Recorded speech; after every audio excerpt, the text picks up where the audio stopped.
Ito pong ultrasonic disc. Basag na po yan. Ayan o, meron o. Ayan o. Kasi kung lalagyan ng tubig ito, lulusot dito sa sa ilalim yung tubig. Pag nilagyan ng tubig itong yung tangke, yung pinakatang, lulusot, magkakaroon ng tubig itong ito.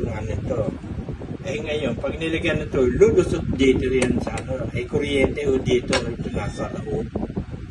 Kaya hindi pwedeng ilalagay ko na dito, tapos lalagyan ko ng tubig yung ito.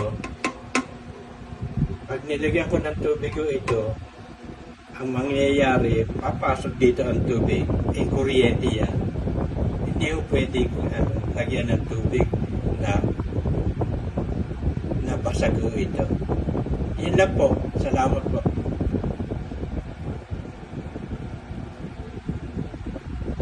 Kaya hindi ko talaga namin malagyan ng tubig ito. Katulad yung sinasabi nyo na isasaksak pa namin tapos ide-demo namin. Eh, hindi na po namin pwedeng lagyan ito, punuin ng tubig. Ito, kasi po, siya, wala na. Sira na ho kasi talaga to. So, sana, okay na po proof to na talagang sira na ho talaga. Eh, sabi din tatay ko, hindi ho talaga na pwede namin lagyan ng tubig kasi may kuryente, hindi namin hindi na pwedeng isaksak sa kuryente.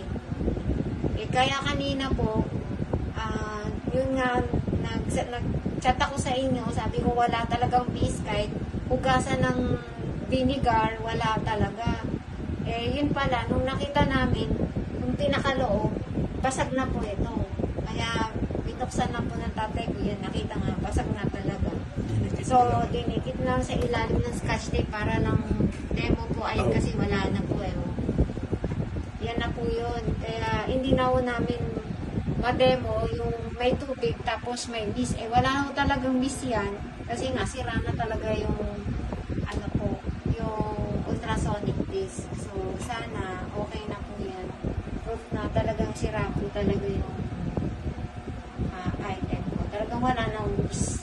So, yun na. Talagang ito po may diferensya.